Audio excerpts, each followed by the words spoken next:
네, 안녕하십니까. 10월 8일 화요일 대변인 정례 브리핑을 시작하겠습니다. 먼저 네 가지 사항을 말씀드리겠습니다. 첫 번째 말씀드릴 것은 수단 특별여행주의보 해제 소식입니다. 외교부는 수단 내 반정부 시위가 진정 국면에 접어들었음을 감안하여 지난 9월 30일 수단 전역을 대상으로 발령하였던 특별여행주의보를 10월 8일 오늘 해제하였습니다. 그러나 수단은 아시다시피 여행경보 3단계 및 2단계 지정국입니다. 즉 수단 내 지방에 따라 지역에 따라 여행경보 단계가 다릅니다. 따라서 수단에 방문하시거나 또는 체류하시는 우리 국민들께서는 신변 안전에 각별히 관심을 가져주시길 당부드립니다. 두 번째로 말씀드릴 것은 한국과 홍콩 간 워킹 홀리데이 쿼터 확대 소식입니다. 한국과 홍콩은 워킹 홀리데이 연간 쿼터를 2014년 1월 1일부터 현재의 200명에서 500명으로 확대하기로 합의하였습니다. 워킹 홀리데이 제도가 성공적으로 이행되어 청년들 간 교류가 활성화되었다는데 양측이 공감함으로써 이번에 연간 쿼터 확대가 합의되게 되었습니다. 우리 정부로서는 이번에 쿼터가 확대됨으로써 양측 간 청년 교류가 더욱 확대되고 또 양측 간 우호관계가 증진되기를 기대하고 있습니다. 외교부는 앞으로도 보다 많은 우리 청년들이 해외로 진출하여 글로벌 인재로 성장해 갈 수 있도록 신규 워킹 홀리데이 협정 체결은 물론 기존 협정 체결국들과의 쿼터 확대에도 노력해 나갈 계획입니다. 다음으로 한국과 중국 간 기후변화 양자 대화를 말씀드리겠습니다. 한국과 중국 간 기후변화 양자 대화가 10월 9일 북경에서 개최됩니다. 수석 대표는 우리 측은 신부남 기후변화 대사이고 중국 측은 수웨이 국가발전개혁위원회 국장입니다. 이번 회의는 지난 6월 한중 정상회담에서 합의된 사항의 후속 조치입니다. 이번 회의에서는 포스트 2020 신기후체제 협상, 그리고 양국의 기후변화 정책, 그리고 양국 간 협력 사업 등에 대해서 의견을 나눌 예정입니다. 네, 마지막으로 동아시아 라틴 아메리카 협력 포럼 산학협력 세미나를 말씀드리겠습니다. 외교부는 교육부와 공동주관으로 동아시아 라틴 아메리카 협력 포럼 회원국들을 초청하여 10월 10일 서울에서 산학협력 세미나를 개최합니다. 지금 말씀드린 동아시아 라틴 아메리카 협력 포럼은 아시다시피 영어 약자로 FEALAC, F-E-A-L-A-C로 부르고 있습니다. 장소는 롯데호텔 에메랄드룸이며 행사 전체가 언론에 공개됩니다. 이번 세미나는 FEALAC에서 실시해오고 있는 회원국별 협력사업의 일환입니다. 그리고 이 회원국별 협력사업 중 우리 정부가 주관하는 사업입니다. 이번 세미나에서는 FEALAC 회원국들이 과학기술 분야에 높은 관심을 갖고 있는 것을 감안해서 FEALAC 회원국 중 12개국 출신 정부 및 학계 인사 15명이 자국의 산학협력 정책 및 우수 사례를 소개하고 회원국 간 협력 증진 방안을 논의하게 됩니다. 참고로 말씀드리면 FEALAC은 1999년에 출범하였습니다. 그리고 동아시아와 중남미 양 지역의 36개 회원국으로 구성된 다자 협의체입니다. 이번 세미나가 동아시아와 중남미 국가들 간 상호 이해를 제고하고 과학기술 및 산학협력 분야에서 양자 협력 가능성을 모색하는 데 좋은 기회가 될 것으로 기대하고 있습니다. 네, 이상으로 제 발표를 마치겠습니다.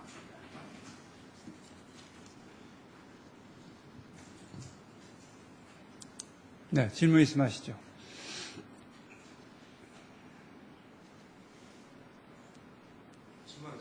네. 우선 그 소속사와 성함을 좀 말씀해 주십시오. 네. 지금 박근혜 대통령이 지금 동남아에 선반 중이신데 어제 뉴욕타임스에 나온 그 기사로는 미국 고위 정부 관계자를 인용해서 이제 박근혜 대통령이 TPP 참여에 관해서 발언할 줄 알았는데 예외로 하지 않았다. 그래서 약간 좀 내심 실망하는 그런 약간 분위기였는데 우리 정부의 TPP 참여에 관한 외교부의 내용은 어떤지 알려주세요. 네, 그 TPP는 아시다시피 주관부서가 외교부가 아닙니다. 그래서 그 산업통상자원부가 주관부서로 되어 있습니다. 그래서 외교부 대변인인 제가 그 질문에 대해서 정부를 대표해서 답변하는 것은 그렇게 적절하지는 않다고 생각이 됩니다. 그렇기 때문에 주관부서에 문의하셔서 정확한 답을 얻으시는 게 어떨까 생각이 됩니다. 네.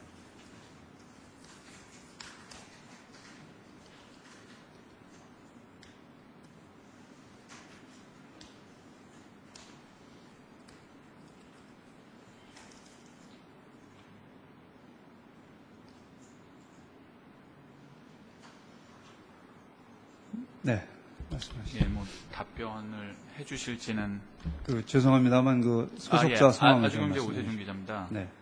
그 기사에 오늘 동아일보 기사에 나온 그 손동식 씨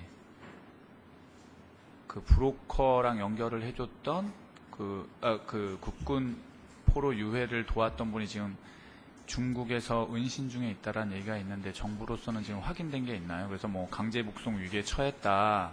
그 국군 포로 유해 그를 반환하는 데를 도왔던 그분이 그 모 씨가 그 강제 북송 위기에 처했다라고 하는데 지금 외교부에서 파악되고 있는 상황은 어느 정도인지 좀. 네, 그 현상을 말씀드리면 외교부로서도 현재 정확한 사실관계를 확인 중에 있습니다.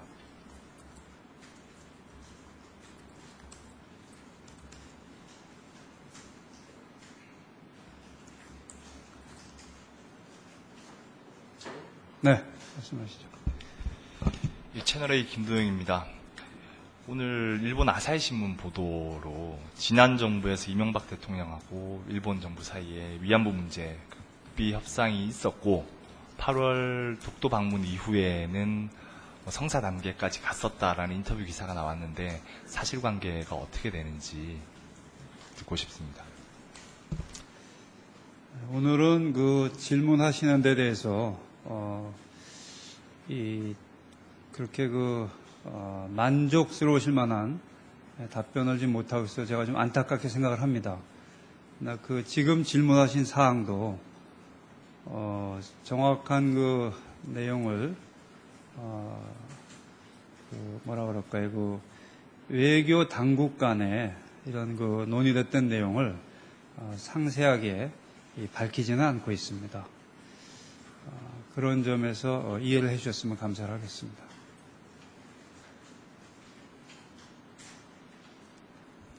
네. 네, 뉴스원 조영빈 기자입니다. 위안부 문제 관련해가지고 지난 정부에서 한일 간의 논의가 있었는지 여부도 확인을 못 해주신다는 말씀이신지. 그러니까 평소 같았으면 이 정도 내용을 글쎄요 있었다 없었다 이렇게 확인해 주실 수 있는 수준이라고 생각을 하는데 전혀 확인을 안 해주시니까. 군대 위안부 문제는 우리 정부가 거듭 밝혔듯이 이 피해 당사자, 군대 위안부 피해자분들이 납득할 수 있는 방향으로 조속히 해결돼야 하는 문제라는 점을 우리 정부는 거듭 밝혀오고 있습니다. 그리고 이러한 점을 일본 정부에 강하게 촉구하고 있습니다.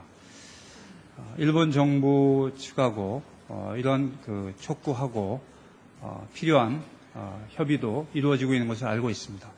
조금 전에 제가 답변 드린 것은 그 기사의 내용과 관련해서 그 상세한 이 외교 당국 간에 있었던 이야기는 설명드릴 수가 없다는 내용입니다.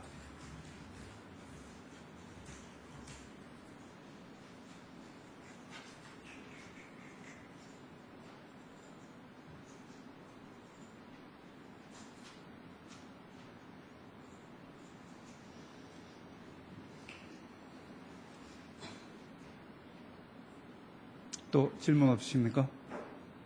네. 아사히신문 가이세라고 합니다. 네. 어제 일본에서 이른바 헤이트 스피치에 관련한 판결이 나왔는데요. 그 내용에 대해서 어떻게 평가하고 계시는지 좀 여쭤보고 싶습니다.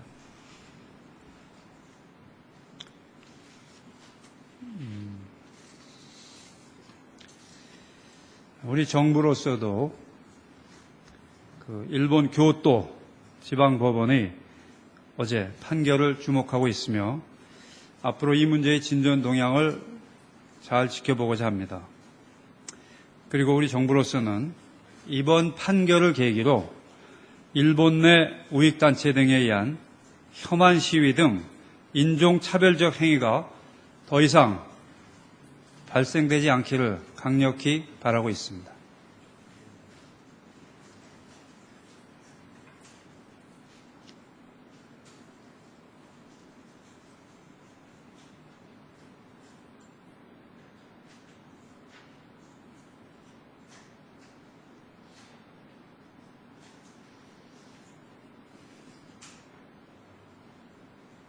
네, 말씀하시죠.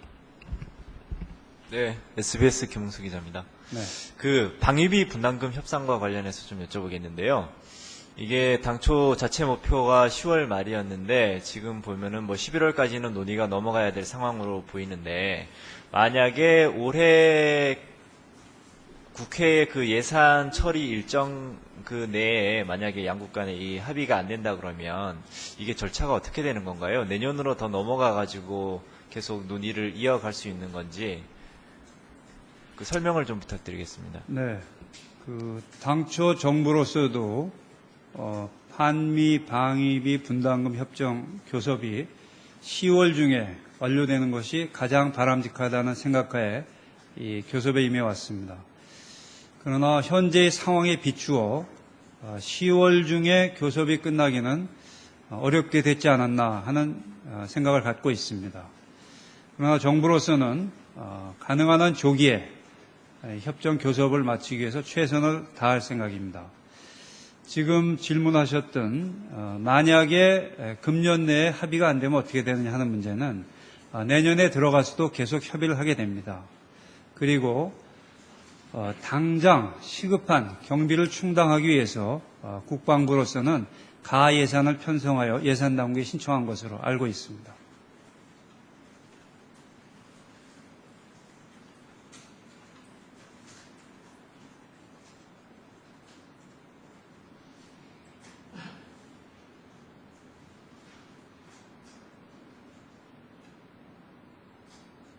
또 다른 질문 없으십니까?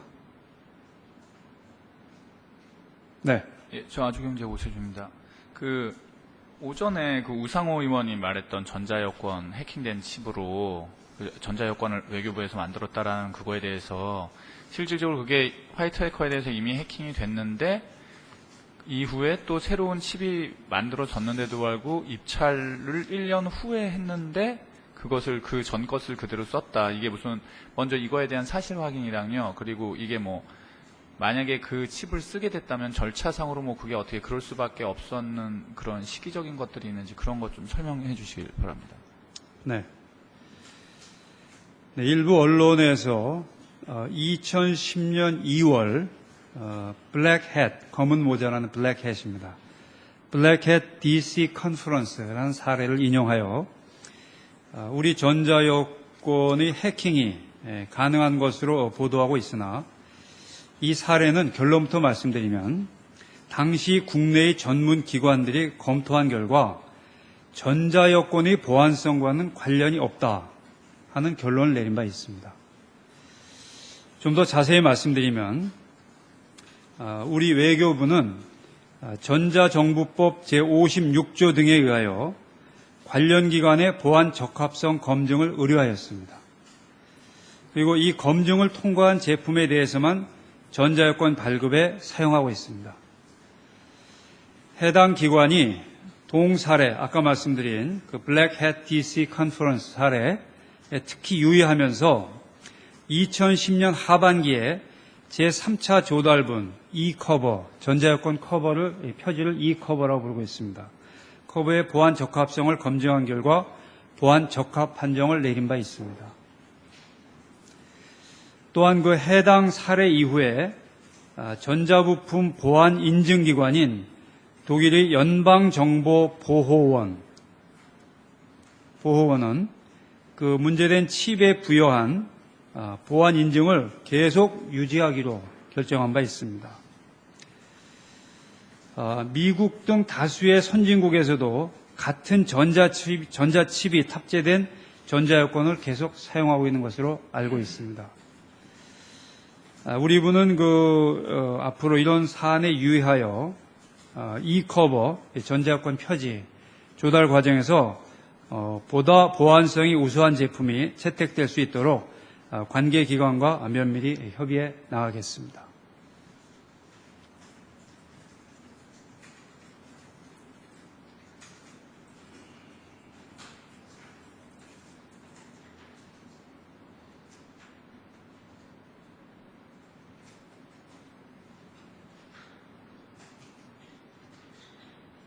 네, 더 이상 질문 없으십니까? 네, 다들 바쁘실 테니까 이만 마치겠습니다. 감사합니다. 수고하셨습니다.